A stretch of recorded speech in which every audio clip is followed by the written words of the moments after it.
El sistema extrapiramidal es el sistema que interviene en el control del movimiento voluntario y el tono muscular, asimismo como en la producción de movimientos automáticos y asociados. Es decir, cuando inicia una persona a correr, está haciendo un movimiento voluntario. Luego de ello se vuelve automático. En él intervienen los ganglios basales, que podemos encontrar acá, el tálamo, el núcleo caudado, el putamen, el globus pallidus y sus conexiones. Vamos a tener que el sistema extrapiramidal puede tener tanto trastornos del movimiento, de la postura o del tono. Vamos a iniciar con los del movimiento. Estos movimientos son movimientos que usualmente escapan a la voluntad, por ejemplo las convulsiones. Ellas son contracciones involuntarias de grupos musculares, usualmente son de corta duración y se vinculan a epilepsia. Acá podemos observar que hay una fase tónica. Estas pueden ser tónicas y se relacionan con rigidez, o clónicas que se relacionan con contracción y relajación de los segmentos musculares. Pueden ser localizadas afectando solamente un hemicuerpo o una porción, o generalizadas afectando todo el cuerpo. Las fasciculaciones son contracciones breves y rítmicas de un fascículo muscular, como en el caso de la poliomielitis, donde hay una afección de la neurona motora periférica. Las mioclonías son contracciones musculares bruscas, rápidas e involuntarias de un segmento corporal o parte de este y están relacionadas con descargas neuronales subcorticales. También reconocemos dentro de estos trastornos del movimiento el temblor, el cual es un movimiento involuntario, oscilatorio, rítmico, regular en amplitud y frecuencia. Hablaremos de 4 tipos de ellos. El temblor estático, que es el que sucede en reposo, habitualmente está vinculado al Parkinson. El temblor cinético, que es el que también se conoce como temblor intencional, es el que se produce cuando la persona va a ejecutar algún movimiento. El temblor mixto es el que reúne las dos características, que está presente en reposo, pero que se exacerba cuando se va a realizar un movimiento. Este puede ser característico de la encefalopatía de Wilson. Y el temblor senil, que es un temblor que puede estar presente tanto en reposo como en movimiento, pero que al hacer el estudio sindromático no posee las otras características de un síndrome extrapiramidal. Ejemplo, la pérdida de la marcha o de los movimientos de balanceo o alteraciones en los reflejos profundos. La corea son las sacudidas musculares rápidas e irregulares que ocurren de forma impredecible e involuntaria. Las más conocidas son la corea de Sydenham y la corea de Huntington. La corea de Huntington es hereditaria y la de Sydenham está relacionada con fiebre reumática. Sin embargo, también se puede presentar coreas de tipo relacionadas con enfermedades sistémicas y vasculitis. Acá vemos un conjunto de movimientos involuntarios que ustedes ven en las fotografías, va evolucionando y es lo que se conoce como corea. También vamos a hablar de la tetosis, que son movimientos lentos, ondulantes, reptantes y se comparan con movimientos de brazo de un pulpo. Acá está el ejemplo.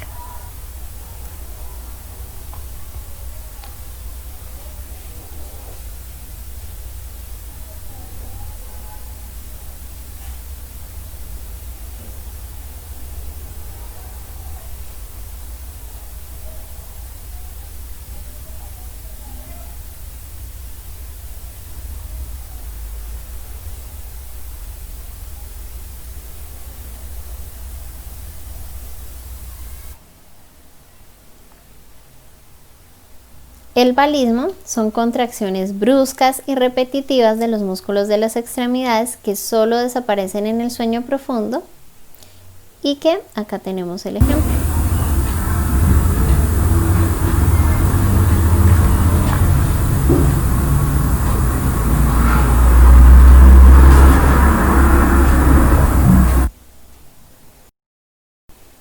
También se reconocen el espasmo, que es una contracción muscular involuntaria. Esta puede ser como un reflejo de protección o de irritación. Esta la podemos observar en el espasmo que se produce en los músculos abdominales cuando hay peritonitis. Los calambres son espasmos dolorosos de un músculo. Podemos reconocer que los calambres están relacionados a irritación del nervio cuando se deja por mucho tiempo la pierna, por ejemplo, cruzada, o se disminuye el flujo sanguíneo, o también se puede ver en trastornos hidroelectrolíticos. Los tics son movimientos involuntarios estereotipados. Son más frecuentes en la adolescencia y a veces pueden ser pasajeros. Los tics pueden ser los movimientos de los músculos que no se perciben, o pueden ser también conductas o movimientos que no cumplen una función, pero se encuentran estereotipados en la conducta de la persona. Por ejemplo, el parpadeo, el uso de muletillas. Los trastornos del movimiento ya de tipo hipokinético usualmente están relacionados con Parkinson y se caracterizan porque hay una lentitud global de los movimientos. También hay una supresión de los movimientos asociados. En este caso, en la marcha vamos a ver que se elimina el balanceo. Cuando ustedes observan acá la marcha, se van dando cuenta cómo va alternándose el brazo junto con la pierna que va avanzando. Este conjunto de movimientos asociados se pierde en el Parkinson. También vamos a ver que se encuentra relacionado con micrografia.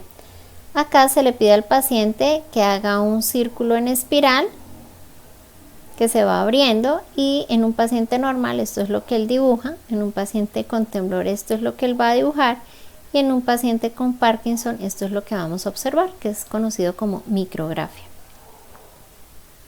También es importante mencionar la inexpresividad facial característica de las personas que tienen hipocinesia.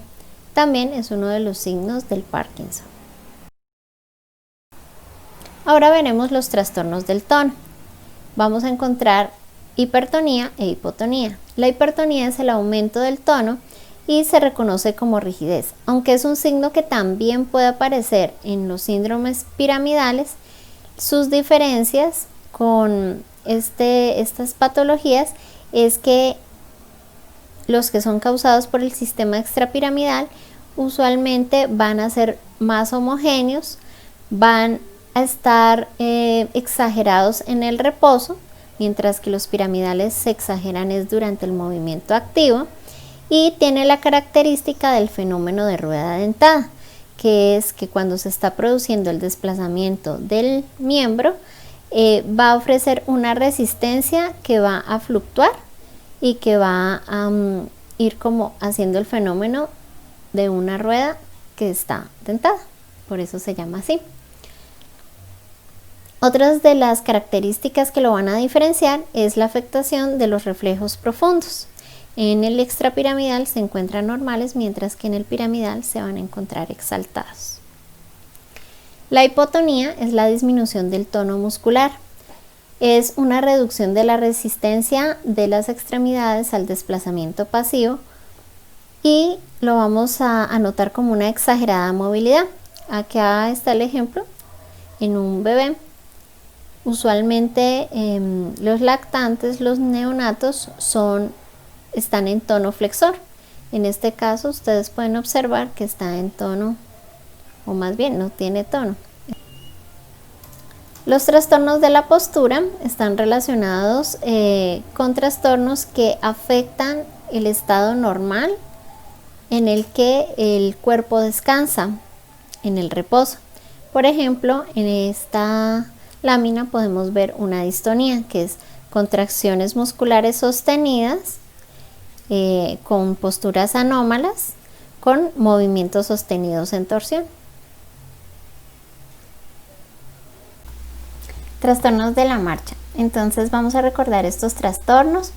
Vamos a reconocer primero en esta imagen lo que es la marcha polineurítica o equina, en la cual hay una lesión del nervio periférico. No se va a producir la flexión del antepié sobre la pierna, entonces el paciente va a tener que hacer una flexión mayor del muslo sobre el tronco para poder desplazar el pie sin arrastrarlo. En la marcha hemipléjica vamos a encontrar que está relacionada con eventos cerebrovasculares en los cuales va a haber una hemiparesia del hemicuerpo. En este caso el hemicuerpo sano va a actuar como eje y el hemicuerpo que tiene la alteración, al no poder efectuar los movimientos de flexión, va a hacer un desplazamiento en forma de semicírculo para tratar de arrastrar el miembro afectado. En la marcha parkinsoniana se va a perder pues como la postura de la marcha normal, no se va a hacer el balanceo de los brazos y se va a encontrar que es difícil, es lenta para el inicio, pero una vez que esta comienza se desarrolla con pasos cortos y como seguiditos, los cuales se conocen como marcha festinante. En la marcha práctica vamos a notar que la persona tiene un desconocimiento de cómo realizar los movimientos y los pies se van a deslizar como imantados hacia el piso y la persona va a estar constantemente mirando sus pies para poder desplazarlos. En la marcha psicogénica no se van a reconocer ninguno de los elementos que hemos hablado. En la marcha táxica vamos a reconocer tres tipos de marcha táxica, la cual es la tabésica, la cerebelosa y la vestibular. En los tres se caracteriza por un aumento del polígono de sustentación, es decir, que caminan con las piernas más separadas de lo normal. Va a haber una inestabilidad como tal del tronco, pueden haber alteraciones del equilibrio y va a estar vinculada, en el caso de la marcha tabésica, a la desmielinización producida en los cordones posteriores por las secuelas de la sífilis no tratada. En el caso de la cerebelosa puede verse acompañado de otros síntomas de tipo cerebeloso y en la vestibular puede verse digamos comprometido en mayor forma el equilibrio precisamente por la afección de los núcleos vestibulares. La marcha miopática es aquella en la que por una lesión del músculo, por ejemplo en la luxación congénita de cadera, se va a producir una alteración del glúteo medio y se va a producir una marcha como si fuera de pato.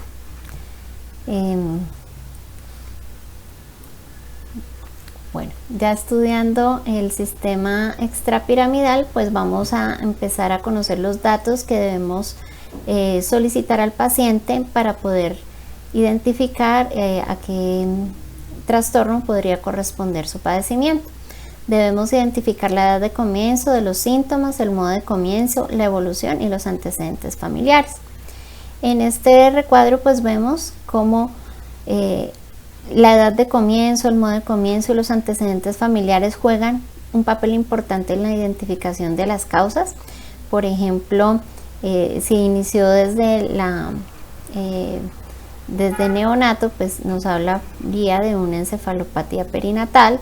Si vemos que está vinculada a fármacos en la evolución, pues hay bastantes tipos de medicamentos que pueden producir este tipo de compromiso extrapiramidal. También en lo relacionado a tóxicos, vemos como infecciones pueden afectar también el sistema extrapiramidal, en el caso de la encefalitis letárgica y otras. Compromisos cerebrovasculares, tumores, traumatismos y hereditarios. Y pues no debemos dejar de contemplar la posibilidad psicogénica cuando ya se hayan descartado las otras posibilidades. Para el examen extrapiramidal es importante hacer los pasos, verificar pues obviamente la presencia de movimientos involuntarios anormales mediante la descripción de los datos que nos aporten el paciente y su familia. Vamos luego a hacer la verificación del examen físico. Le vamos a pedir al paciente que gire sobre sí mismo. Le vamos a pedir que haga una espiral como lo veíamos en una de las láminas de trastornos del movimiento hipokinético. Le orientaremos para realizar la maniobra de retropulsión. Debemos informarle cómo se hace, que es que nosotros como examinadores nos paramos detrás del paciente, lo cogemos pues por los hombros, le hacemos un suave movimiento hacia atrás, pero pues sin avisarle. En este caso el paciente va a perder el equilibrio si se encuentra alterada el sistema extrapiramidal, pero si se encuentra íntegro, él va a recuperar nuevamente el equilibrio y va a quedar en la posición en la que estaba originalmente, que es en bipedestación delante de nosotros. El tapping es la maniobra en la cual nosotros hacemos un acercamiento rítmico de los dedos pulgar e índice, y lo que hacemos es que al realizarlo de forma bilateral vamos a identificar si esto se hace de forma asimétrica. También se puede realizar con las puntas de los pies golpeando contra el piso, y pues se va a encontrar alterado cuando no se escucha rítmico y nos puede sugerir que hay una lesión del sistema extrapiramidal. El reflejo glabelar se va a producir, este es el que realizamos cuando hacemos los golpecitos con el martillo de reflejo en medio de la sien, en la parte donde inicia el dorso de la nariz, y la diferencia del reflejo glabelar común, que es un reflejo de protección en el que se activa el trigémino, y de allí pues todos los procesos neurológicos de los movimientos involuntarios para proteger con el parpadeo el globo ocular, va a ser diferente en la persona que sufre alguna alteración del sistema extrapiramidal, porque una vez que nos detenemos de hacer la maniobra, el paciente va a continuar el parpadeo. El reflejo palmomentoniano, que es un reflejo que es anormal, lo vamos a observar cuando hacemos la estimulación con el martillo de reflejos en la mano y en la palma de la mano, y vemos cómo se contrae los músculos del mentón. Acá también está pues el reflejo glabelar, como hacemos la maniobra. El tapping, como la observamos, entonces vemos que hay asimetría, no se mueven al mismo tiempo, y la maniobra de empellón cuando le hacemos la maniobra de retropulsión al paciente.